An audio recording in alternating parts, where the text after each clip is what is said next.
In the aftermath of a galactic war, Commander Vexthul stands before the Galactic War Crimes Tribunal, haunted by memories that still terrify him.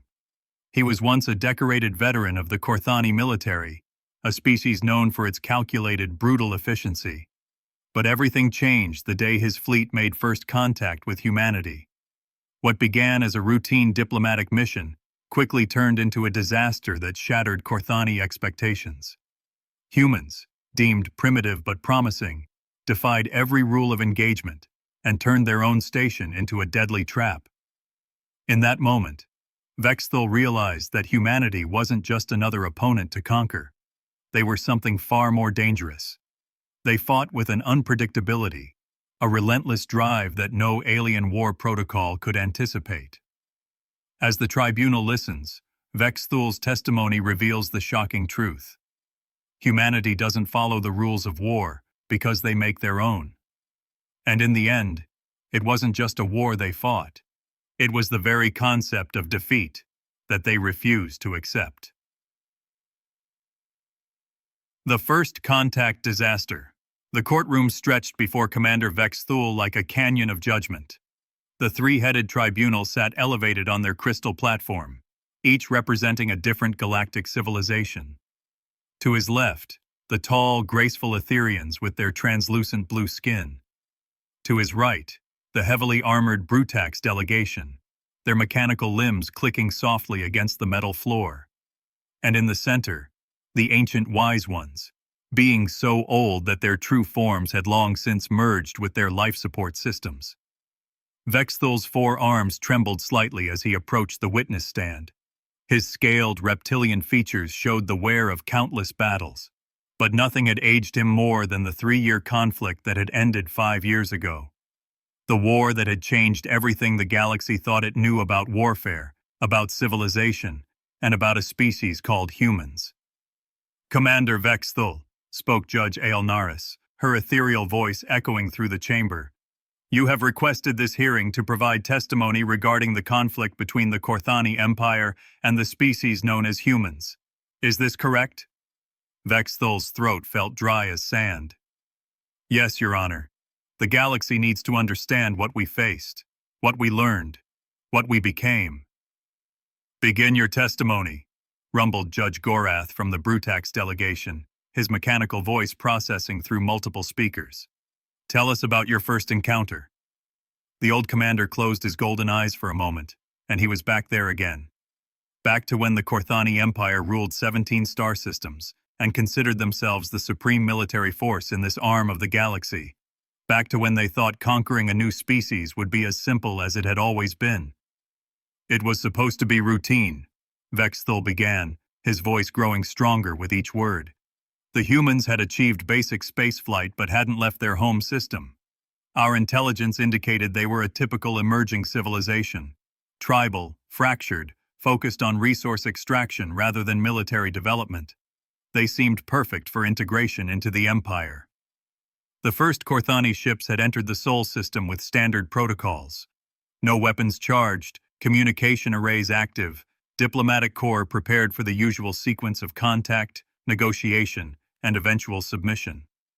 It was a dance the Korthani had performed 17 times before. "Admiral Kelth commanded the first contact fleet," Vexthul continued. 12 ships, including my own cruiser, the Talon of Victory. We detected a small mining station orbiting their moon. Luna Station, they called it. Perfect for our initial meeting. The station had looked unremarkable from a distance. A collection of connected modules and industrial equipment, clearly designed for efficiency rather than beauty. Approximately 300 humans lived and worked there, according to their own transmissions. The kind of hard-working, practical people who would adapt well to Korthani rule. The station commander was Captain Sarah Chen, Vexthul said, and even now speaking her name sent a chill through his scales. A middle-aged female with graying hair and calm eyes. She appeared on our communication screen wearing simple work clothes, looking tired but alert. Nothing about her suggested military training or strategic thinking.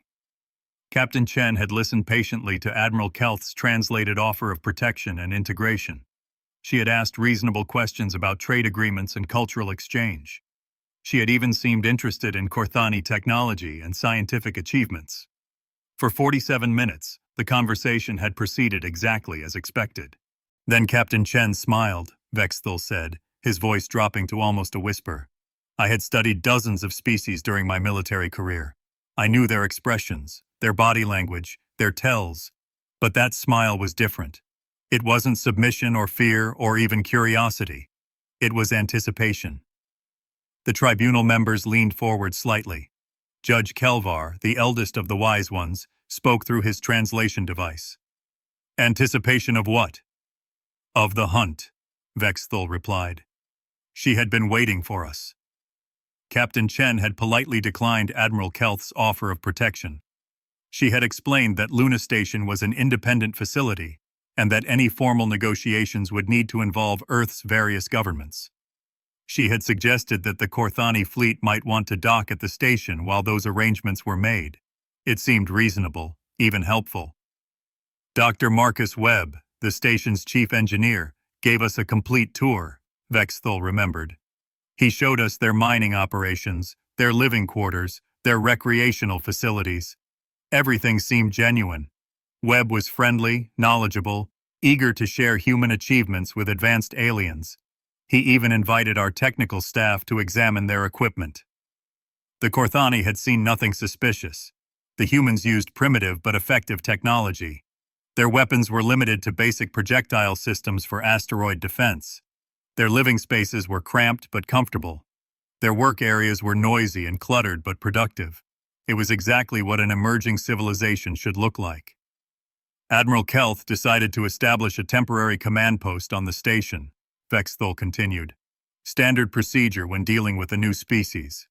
200 of our best troops, including myself, transferred to Luna Station for extended diplomatic operations.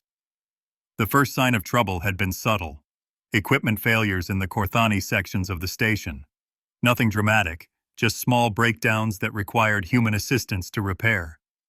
Dr. Webb and his team had been apologetic and helpful, working around the clock to solve problems that seemed to arise from simple incompatibility between human and Korthani systems. The failures increased over the following weeks, Vexthul testified. Life support glitches, communication disruptions, power fluctuations. Always minor, always fixable, always explained by the humans as growing pains from integrating two different technologies. But Vexthul had begun to notice patterns. The failures always occurred when Korthani personnel were most vulnerable. Equipment would break down during sleep cycles, forcing troops to rely on human-operated backup systems. Communication arrays would malfunction just as important messages were being transmitted, requiring human technicians to serve as intermediaries. Captain Chen was always available to help, Vexthul said, a note of admiration creeping into his voice despite everything. She worked longer hours than anyone else on the station. She knew every system, every corridor, every person. She solved problems before we even reported them. We thought she was the perfect ally. The revelation had come accidentally. Corporal Vashti, one of Vexthul's junior officers, had gotten lost in the station's maintenance tunnels while investigating a power issue. Instead of finding the problem area, he had discovered a hidden chamber filled with equipment that definitely wasn't part of the original mining operation. Military-grade communication devices, Vexthul reported to the tribunal. Weapons storage. Most importantly, detailed schematics of every Korthani ship in the fleet. They had been studying us from the moment we arrived. The confrontation had been swift and brutal. Admiral Kelth had demanded an explanation from Captain Chen, threatening immediate military action if the humans didn't surrender their hidden weapons and intelligence. The captain had listened to the ultimatum with the same calm expression she'd worn during their first meeting. She told Admiral Kelth that she understood his position, Vexthul said. Then she activated what she called the Luna Protocol. The station had transformed in seconds. Walls that had seemed solid revealed hidden weapon emplacements. Corridors that had appeared normal became death traps filled with automated defenses. The humans, who had seemed like peaceful miners and engineers, moved with military precision as they sealed off sections of the station and isolated the Korthani forces. Dr. Webb's engineering team had spent months preparing, Vexthul explained. Every repair they had made to our equipment included hidden modifications. Every system we relied on could be controlled from their command center. They had turned us into prisoners in our own diplomatic mission. The battle for Luna Station had lasted 6 hours. The Corthani forces, despite their superior training and equipment, found themselves fighting an enemy that knew every advantage and every weakness. The humans used the station's own systems as weapons, flooding some areas with toxic gases while cutting life support to others. Captain Chen coordinated the defense from her command center, Vexthul testified. But she wasn't just a commander. She was also an engineer, a strategist, and a psychologist. She understood how we thought, how we fought, how we would react to specific situations. The humans had prepared for every contingency. When Corthani forces tried to cut through walls, they discovered that the humans had reinforced critical areas with salvaged metal from disabled ships. When the aliens attempted to override station systems, they found that the humans had created multiple backup networks hidden throughout the structure. Most disturbing was their use of sacrifice, Vexthul said, his voice heavy with respect and horror. When our forces breached the main engineering section, they found Dr. Webb standing next to the station's reactor. He told us that if we didn't withdraw immediately, he would overload the core and destroy everything. Admiral Kelth had called the humans bluff. The Corthani had encountered many species that made dramatic threats during desperate situations. None had ever followed through when faced with their own annihilation. Dr. Webb wasn't bluffing, Vexthul said simply. He triggered the overload and gave us 30 seconds to evacuate. Most of our forces made it to the airlocks in time. Dr. Webb and 17 other humans died when the reactor exploded. The explosion had been visible from the Corthani fleet, a brilliant flash that marked the complete destruction of Luna Station and everything aboard it. But it had also served as a signal to every human settlement in the solar system. Within hours, Earth's communication networks had been flooded with detailed reports about Corthani capabilities, tactics, and weaknesses. Captain Chen's final transmission was broadcast throughout their system, Vexthul continued. She told every human about our technology, our military structure, our diplomatic protocols, but most importantly, she told them that we could be beaten. The tribunal sat in stunned silence as Vexthul finished describing the first contact disaster. Judge A.L. Naris was the first to speak. Commander, you're telling us that this Captain Chen planned for war from the moment your fleets arrived? No, Your Honor, Vexthul replied. She planned for war before we arrived. The humans had been watching us for months, studying our patrol routes, analyzing our communication patterns. They knew we were coming, and they were ready. Judge Gorath's mechanical voice crackled with disbelief. You're suggesting that a primitive mining station was able to defeat a Corthani diplomatic mission? They didn't defeat us, Vexthul said. They sacrificed themselves to wound us. Captain Chen knew that her people couldn't win a direct confrontation, so she chose a different strategy. She taught the entire human species that the Corthani Empire could bleed. The implications hung in the air like a toxic cloud. Every species in the galaxy operated under certain assumptions about warfare, diplomacy, and civilization. Emerging species were supposed to be awed by advanced technology. They were supposed to be grateful for the opportunity to join galactic civilization. They were supposed to choose survival over pride. The humans broke every rule, Vexthul testified. They showed us that they would rather die fighting than live as subjects. Worse, they proved that they could make us pay a price for conquest that we had never had to consider before. The Luna Station incident had been just the beginning. Admiral Kelth's reduced fleet had returned to Corthani space with news that would reshape the Empire's entire understanding of warfare. The humans weren't just another primitive species to be absorbed into the galactic community. They were something new, something dangerous. What happened next? Judge Kelvar asked, though his ancient voice suggested he already dreaded the answer.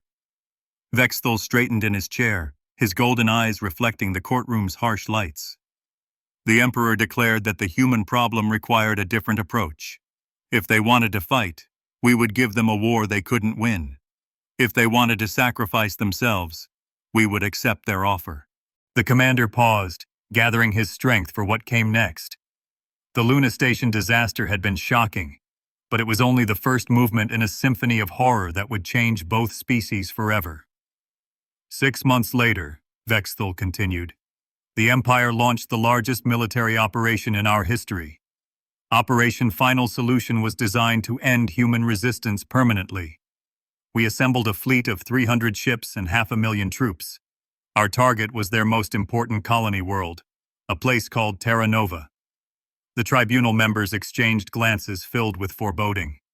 They could see in Vexthul's expression that whatever had happened at Terra Nova had been far worse than the Luna Station incident. I was promoted to fleet commander after Admiral Kelth's breakdown, Vexthul admitted. The Admiral never recovered from seeing Dr. Webb die for a principle rather than surrender for survival. The Emperor needed officers who could think like humans if we were going to defeat them. As Vexthul prepared to continue his testimony, the weight of memory pressed down on him like a physical force. Luna Station had been their first glimpse of human nature. Terra Nova would be their education in human capability. And what came after that? The old commander shuddered, knowing that the worst parts of his story were still to come. Part 2. The Impossible Defense. The silence in the tribunal chamber stretched for several minutes as Vexthul gathered himself for the next phase of his testimony. His 4 hands clasped and unclasped repeatedly, a nervous habit he'd developed since the war ended. The 3 judges waited patiently, though their expressions suggested they were beginning to understand the magnitude of what they were about to hear. Terra Nova, Vexthul finally said, the words falling like stones in still water. Population, 500,000 humans. Established 23 years before our arrival as an agricultural and research colony. No military installations, no defensive fleets, no weapon manufacturing facilities. It should have been a simple occupation. Judge Aelnaris leaned forward, her ethereal features showing concern. Commander, given what had happened at Luna Station, surely your forces were prepared for resistance. We thought we were, Vexthul replied, a bitter laugh escaping his throat. Operation Final Solution included detailed psychological profiles of human behavior, enhanced surveillance equipment, and protocols specifically designed to counter the tactics we'd observed. We arrived at Terra Nova with 300 ships and enough firepower to reduce the entire planet to ash. The colony world had been beautiful, Vexthul remembered. Rolling green hills covered in agricultural fields, clear blue oceans dotted with research stations, small cities connected by efficient transportation networks. From orbit, it looked like thousands of other peaceful worlds throughout the galaxy, the kind of place where civilized beings built quiet, productive lives. The planetary administrator was Elena Rodriguez, Vexthul continued, a former Earth diplomat who had volunteered for colonial service. She was 45 years old with 2 children and a husband who taught at the local university. Her background included no military training, no combat experience, nothing to suggest she posed any threat to the Empire. Admiral Zoreth, Kelth's replacement, had learned from the Luna Station incident. Instead of accepting an invitation to meet planetside, he had demanded that Administrator Rodriguez come aboard the flagship for negotiations. Instead of sending small boarding parties, he had deployed massive assault forces to secure key installations immediately. Rodriguez agreed to meet with us, Vexthul said. She came aboard our ship with a small diplomatic team, wearing simple civilian clothes and carrying nothing but data pads and cultural gifts. She seemed nervous but cooperative, exactly what we expected from someone facing the might of the Imperial fleet. The negotiations had proceeded differently than expected. Instead of demanding immediate surrender, Admiral Zoreth had offered the humans a choice: voluntary integration into the Empire with minimal disruption to their lives, or forced conversion after military occupation. Rodriguez had listened carefully, asked intelligent questions, and requested time to consult with the colony's elected council. She wanted 48 hours to organize a peaceful transition, Vexthul testified. She explained that the colonists needed time to prepare for such a fundamental change in their lives. It seemed reasonable, even responsible. We agreed to wait. 2. During those 48 hours, the Korthani fleet had maintained defensive positions while monitoring all planetary communications. The humans appeared to be doing exactly what Rodriguez had promised: organizing supply inventories, preparing housing for Korthani administrators, and briefing the population about their new circumstances. "We detected no military preparations," Vexthul said. "No weapons being distributed, no fortifications being constructed, no evacuation plans being implemented. The humans seemed to be accepting their fate with dignity and practicality." When the deadline arrived, Administrator Rodriguez had returned to the flagship as promised. She had brought detailed reports about the colony's resources, population centers, and administrative structures. She had even prepared a preliminary integration schedule that would minimize disruption to both human and Korthani operations.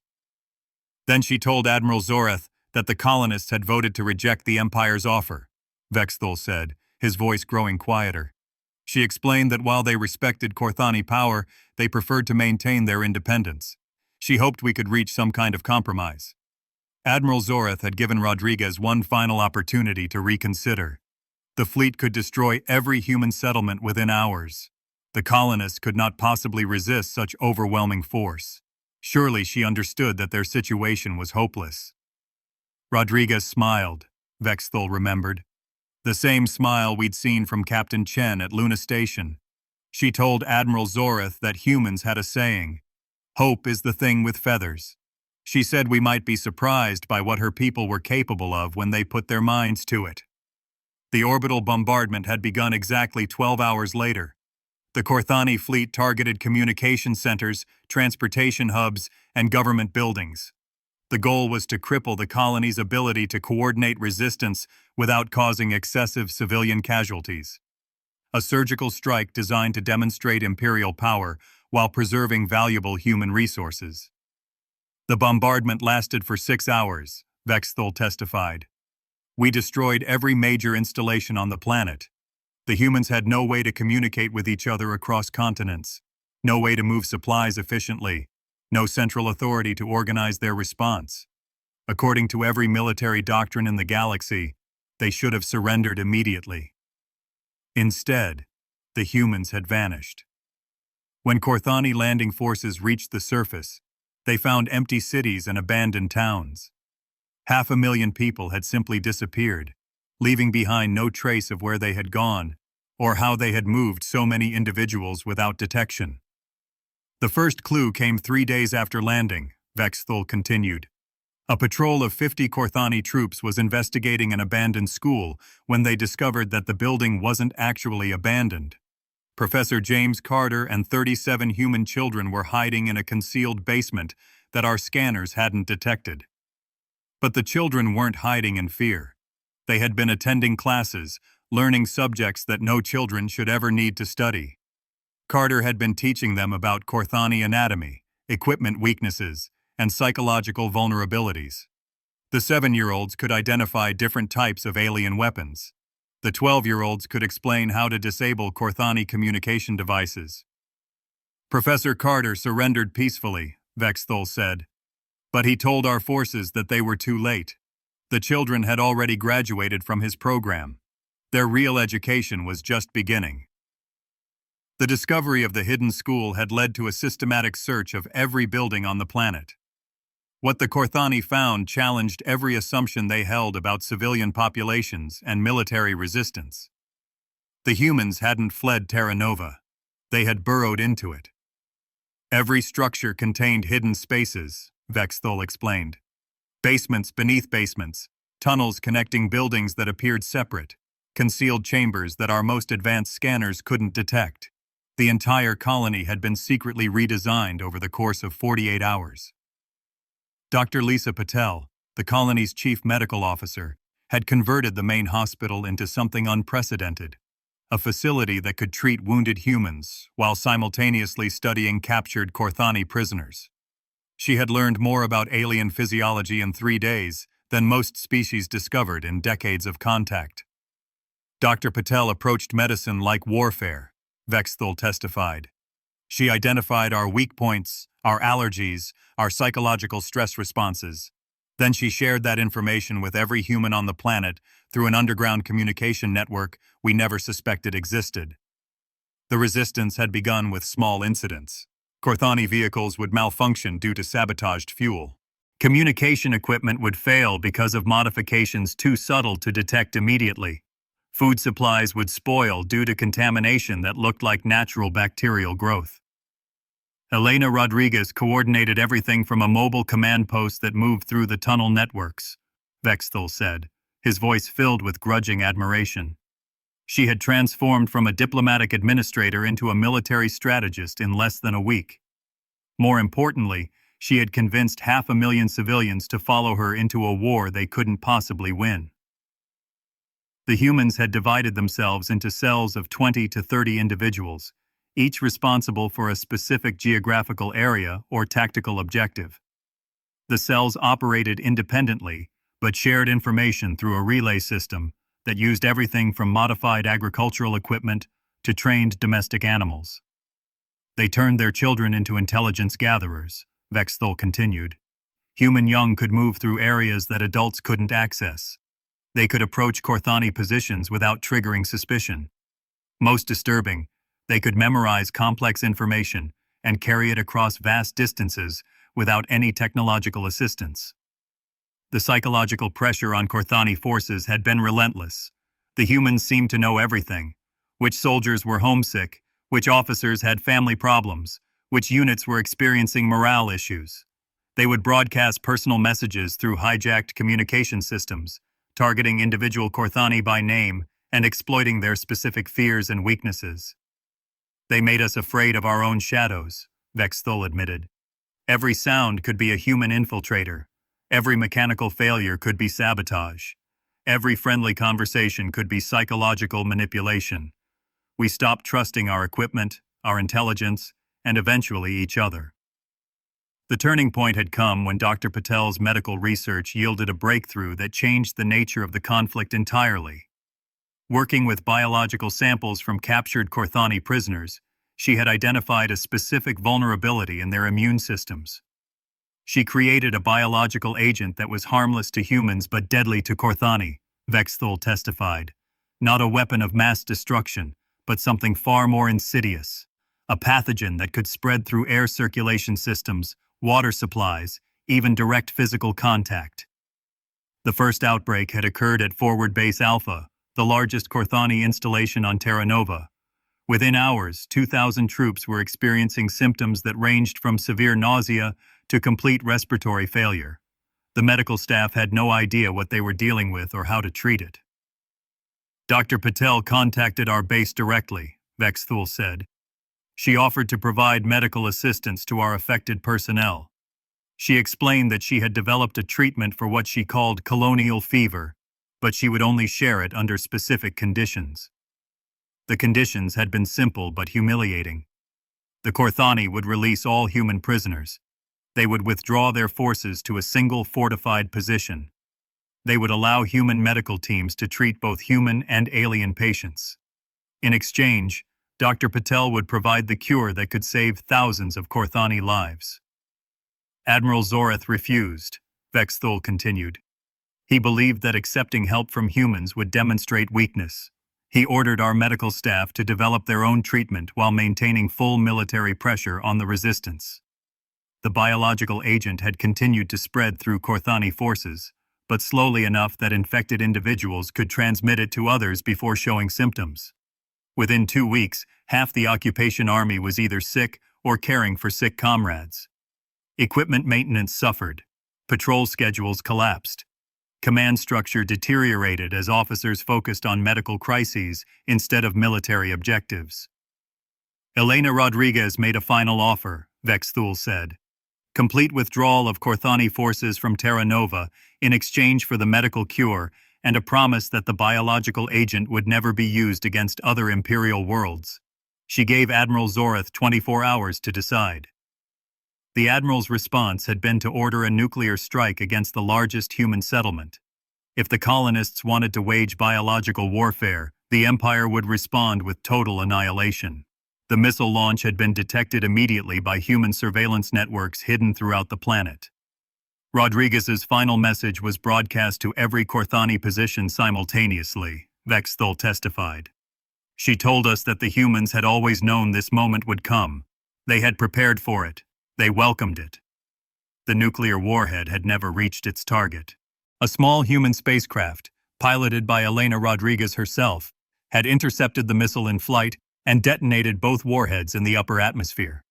The electromagnetic pulse had disabled electronic systems across half the planet, but it had prevented the nuclear destruction of the human settlement. Rodriguez died saving her people from our weapon, Vexthul said quietly. But her sacrifice triggered the final phase of their resistance plan. Every human on Terra Nova activated suicide devices that they had been carrying for weeks. The mass suicide had been coordinated, instantaneous, and complete.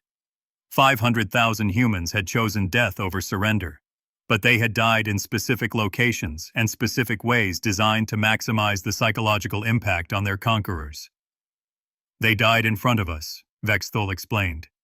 In our bases, in our medical facilities, in our command centers. Human workers, prisoners, and medical patients all activated their devices simultaneously. We were forced to watch as an entire civilization chose extinction rather than submission. But the suicides hadn't been random acts of desperation. Each death had served a tactical purpose. The devices had been designed to release Dr. Patel's biological agent in concentrated doses, ensuring that the pathogen would continue to spread through Corthani ranks even after all the humans were dead. We won Terra Nova, Vexthul said, his voice barely above a whisper. We occupied an empty planet filled with dead heroes and a plague that continued to kill our soldiers for months afterward. We had achieved a perfect military victory that felt like the most complete defeat in Imperial history. The tribunal members sat in stunned silence. Judge Gorath was the first to speak, his mechanical voice even more distorted than usual. Commander, you're telling us that the humans committed genocide against themselves rather than accept conquest? They committed evolution, Vexthul replied. They showed the galaxy that there was a species willing to pay any price to remain free. More importantly, they proved that courage could be contagious. Judge Kelvar's ancient voice crackled through his translation device. What do you mean by contagious? Vexthul looked directly at the eldest judge, his golden eyes reflecting a truth that none of them wanted to acknowledge. News of Terra Nova spread throughout human space within hours of the final sacrifice. Every human colony, every space station, every ship in their fleet learned exactly what their people were capable of. They learned that death was preferable to slavery. The implications were staggering. The Corthani Empire had faced individual acts of heroism before, but never an entire species that seemed willing to choose extinction over subjugation. Terra Nova hadn't been a military defeat. It had been a revelation that changed the fundamental nature of the conflict. More humans volunteered for colonial service after Terra Nova than before, Vexthul continued. They wanted to honor the sacrifice by becoming the next generation of defenders. They studied Elena Rodriguez's tactics, memorized Dr. Patel's research, and improved upon Professor Carter's training methods. The war had entered a new phase after Terra Nova. The Corthani Empire could win every battle, occupy every human world, and capture every human ship. But they could never achieve the true goal of conquest, the submission of a defeated enemy. The Emperor realized that we were fighting a war we could never win, Vexthul testified. We could kill every human in the galaxy, but we could never make them surrender. They had shown us that their entire species preferred death to defeat. Judge Ael Naris spoke in a voice filled with disbelief and horror. Commander, surely this convinced your leaders to seek a peaceful resolution to the conflict. Vexthul's bitter laugh echoed through the chamber. Your Honor, Terra Nova convinced our leaders that the humans were the most dangerous species in the galaxy. If they couldn't be conquered, they had to be eliminated. The Emperor ordered the deployment of planet-killer weapons against every human world simultaneously. The old commander straightened in his chair, preparing for the final and most shameful part of his testimony. Terra Nova had been a shock. What came next had been an education in the true depth of human planning and patience.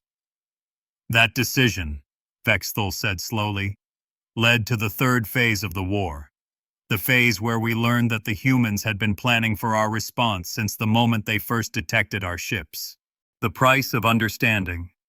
The tribunal chamber had grown cold during Vexthul's testimony, though whether from temperature or the weight of his words, none could say. The three judges exchanged glances that spoke of growing horror and disbelief. They had presided over countless war crimes hearings, but nothing had prepared them for the systematic deconstruction of everything they thought they knew about warfare. "Commander," Judge A.L. Naris said carefully, "you mentioned planet-killer weapons. Surely the use of such devices would have ended the conflict immediately." Vexthul's four hands clenched into fists, and his scales rippled with what might have been laughter or anguish. "Your Honor, that was exactly what Emperor Vexkar believed. The Human Extinction Protocol called for the simultaneous deployment of 47 planet-killer devices against every major human world. The entire operation was designed to be completed within 6 hours. The plan had been elegant in its simplicity. Every inhabited human world would be targeted simultaneously, preventing any possibility of evacuation or defensive preparation. The Empire's most advanced warships would emerge from hyperspace at precisely calculated distances, deploy their world-ending weapons, and retreat before any human forces could respond. The operation began at 0800 Imperial Standard Time, Vexthul continued. I commanded the strike force assigned to their world called New Geneva, a research colony with 2 million inhabitants. My ship, the Destroyer of Worlds, carried a gravitational implosion device capable of collapsing the planet's core. The initial phase had proceeded flawlessly. Korthani fleets had emerged from hyperspace around 47 human worlds simultaneously. The planet-killer weapons had powered up without interference. Human defensive forces, where they existed at all, had been too shocked by the scale of the attack to mount any meaningful resistance.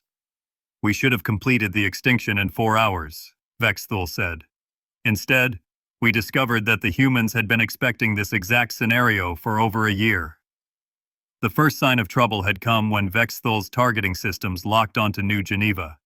Instead of the expected research facilities and civilian settlements, his scanners detected massive underground installations that hadn't been visible during previous reconnaissance missions. The planet's surface was a facade, Vexthul explained. The real colony existed in subterranean complexes that could survive a direct planetary bombardment. But that wasn't the worst discovery. As the Korthani fleets had prepared to fire their world-ending weapons, every human world had transmitted the same message simultaneously. A recorded broadcast featuring a man none of them had seen before, but whose voice would haunt Vexthul's dreams for the rest of his life. "David Thompson," Vexthul said, the name falling like a curse from his lips. "Former prisoner of war, captured during our 3rd month on Terra Nova. We had held him for 8 months, interrogated him, studied him, learned everything we thought there was to know about human psychology and planning." Thompson had appeared calm and confident in his recorded message, standing in what appeared to be a vast underground command center filled with technology that was clearly not of human origin. He had addressed the Korthani fleets directly, speaking their language with perfect pronunciation and using their military terminology with disturbing accuracy. Thompson told us that the humans had always known the Empire would eventually resort to planet-killer weapons, Vexthul continued. He explained that they had spent the past year preparing for this exact moment. Then he said something that changed the war forever. "Thank you for bringing your most advanced ships within range of our new defenses." The human response had been instantaneous and coordinated across all 47 target worlds.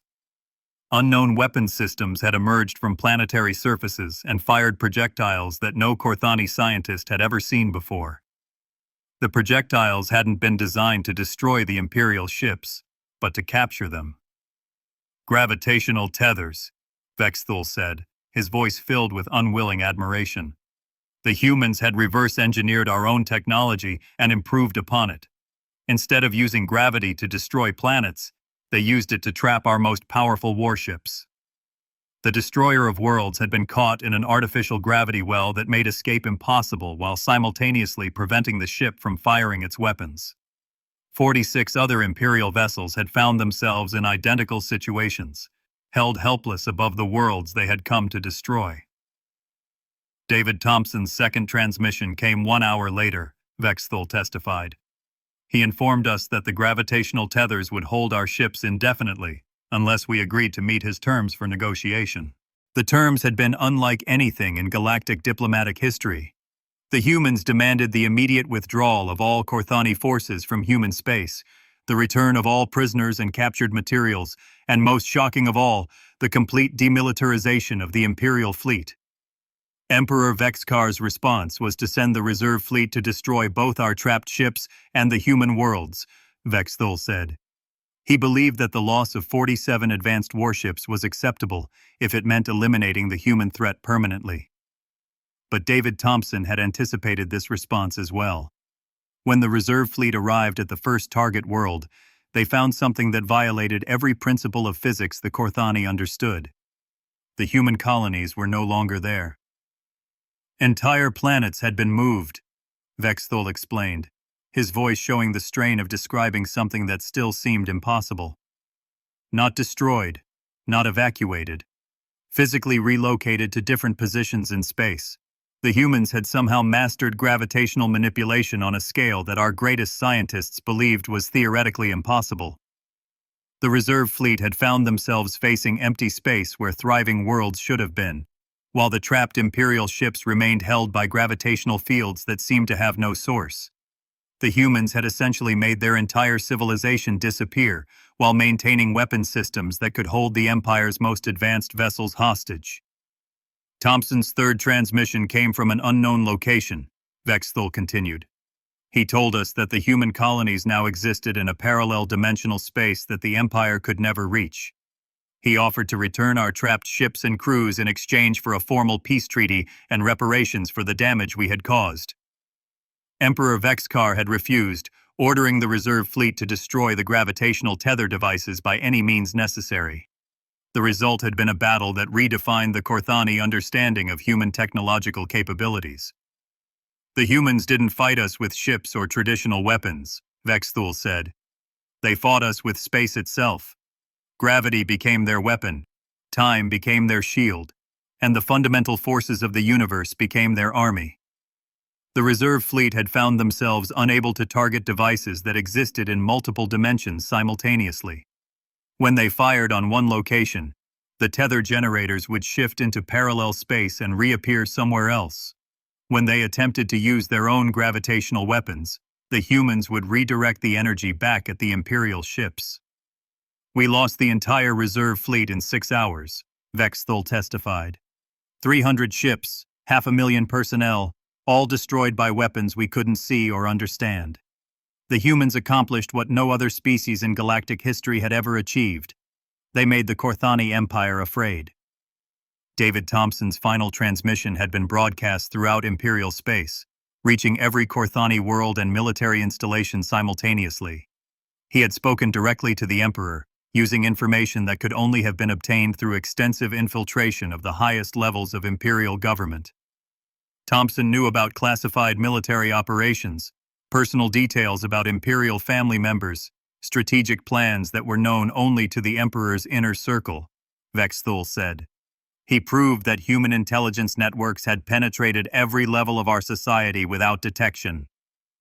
The human leader had offered one final opportunity for peace: complete Imperial withdrawal from human space, formal recognition of human sovereignty, and the establishment of a neutral zone that neither species would ever violate.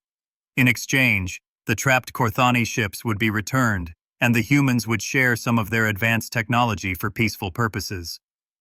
The Emperor's response was to threaten the use of our ultimate weapon, Vexthul continued.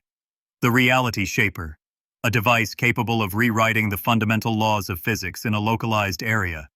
It was the Empire's most closely guarded secret, a weapon that could theoretically destroy entire star systems.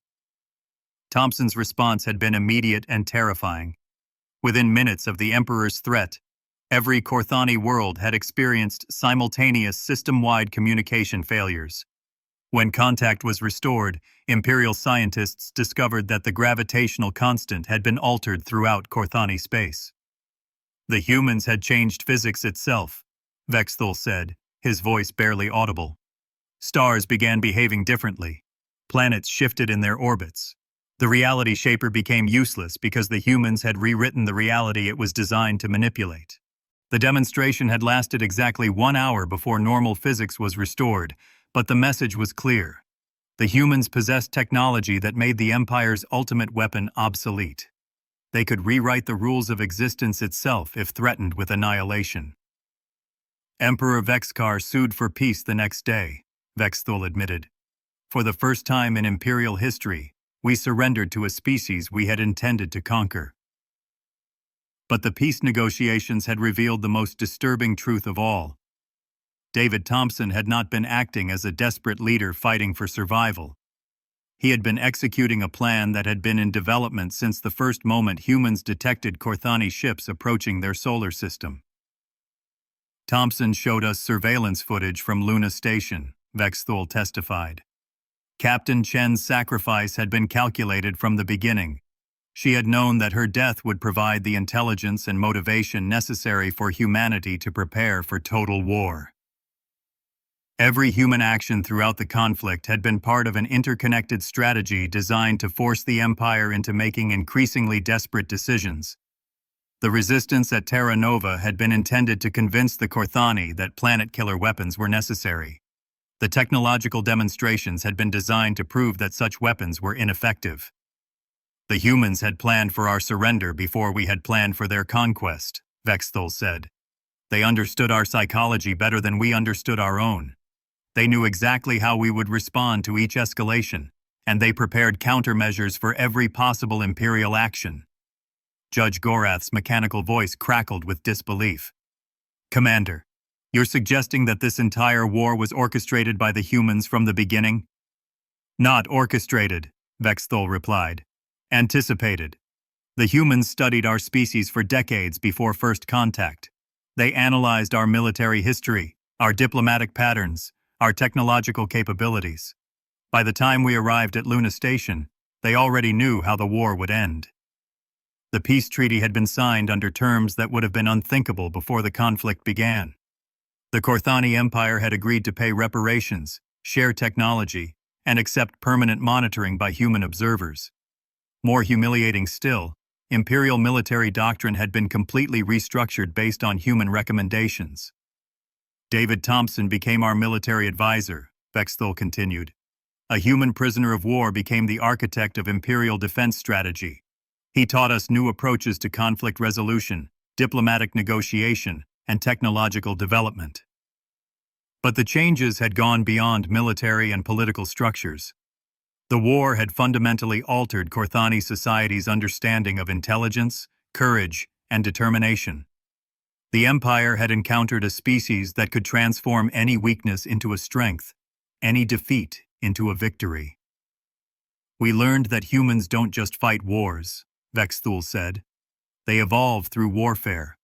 Every battle teaches them something new. Every loss makes them more dangerous. Every victory reveals new capabilities they didn't know they possessed. The tribunal members sat in stunned silence as the full implications of Vexthul's testimony became clear. The Korthani Empire, one of the galaxy's most successful military powers, had been systematically outmaneuvered by a species they had considered primitive. Commander, Judge Aelnaris finally said, what is the current relationship between the Empire and humanity? Vexthul straightened in his chair, his golden eyes reflecting a mixture of respect and fear. Humanity has become the galaxy's dominant species, Your Honor. Not through conquest, but through cooperation. They offer their advanced technology and strategic expertise to any civilization that proves capable of peaceful coexistence. The humans had established diplomatic relations with dozens of species that had previously been enemies or competitors. They had solved resource conflicts that had persisted for centuries. Most importantly, they had proven that intelligence and determination could overcome any technological or numerical advantage. They remember everything, Vexthul said quietly. Every species that has ever attacked them, every world that has ever been threatened, every individual who has ever shown them kindness or cruelty. Humans keep perfect records, and they never forget. Judge Kelvar's ancient voice carried a note of deep concern. Are you suggesting that humanity poses a threat to galactic civilization? I'm suggesting that humanity has become galactic civilization, Vexthul replied. They don't conquer worlds or force submission. They simply demonstrate that cooperation with humans leads to prosperity, while conflict with humans leads to consequences that no species can afford to face. The commander paused, gathering his thoughts for his final statement. The tribunal needed to understand not just what had happened during the war, but what it meant for the future of every species in the galaxy. Your honors, Vexthul said, his voice carrying the weight of hard-earned wisdom. We went to war with humanity believing we were dealing with a primitive, disorganized species that would be grateful for the opportunity to join galactic civilization. We discovered that we were dealing with the most advanced and unified species the galaxy has ever produced. The humans had not just won the war, they had used the conflict to accelerate their own development and establish themselves as the galaxy's predominant power. They had transformed a defensive struggle for survival into an opportunity for growth and expansion. They are patient, intelligent, adaptable, and absolutely ruthless when threatened, Vexthul continued. But they are also capable of forgiveness, cooperation, and genuine friendship with those who earn their trust. The choice of how to interact with humanity belongs to each species individually. The old commander rose from his chair, his testimony complete. Your honors, I have told you everything I witnessed during the human war. The galaxy must decide what to do with this knowledge. But I will leave you with one final observation. Humanity has shown us that there is no limit to what a species can accomplish when every individual is willing to sacrifice everything for the survival of their civilization. As Vexthul prepared to leave the tribunal chamber, Judge A.L. Naris called out one final question. Commander, do you believe the humans would have actually destroyed their entire species rather than submit to conquest? Vexthul turned back to face the judges, his expression grave with absolute certainty. Your Honor, I believe that if we had succeeded in conquering humanity, we would have inherited a galaxy full of empty worlds and the knowledge that we had destroyed the most remarkable species that had ever existed. The humans showed us that some things are more important than survival. The tribunal chamber fell silent as the implications of that statement settled over everyone present. In seeking to add one more species to their empire, the Korthani had encountered something unprecedented, a civilization that valued freedom more than existence itself. Thank you, Commander, Judge Kelvar said finally. Your testimony will be considered carefully as we deliberate on the charges brought against the Korthani Empire.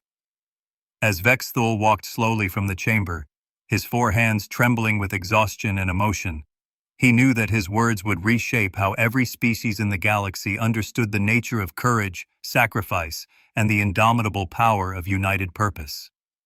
The humans had taught them all a lesson that could never be forgotten, that the strongest force in the universe was not technology or numbers, but the willingness of ordinary beings to become extraordinary when everything they loved was threatened. The war was over, but its legacy would echo through galactic civilization for generations to come. Humanity had not just survived their trial by fire, they had emerged as the species that would define what it meant to be truly free.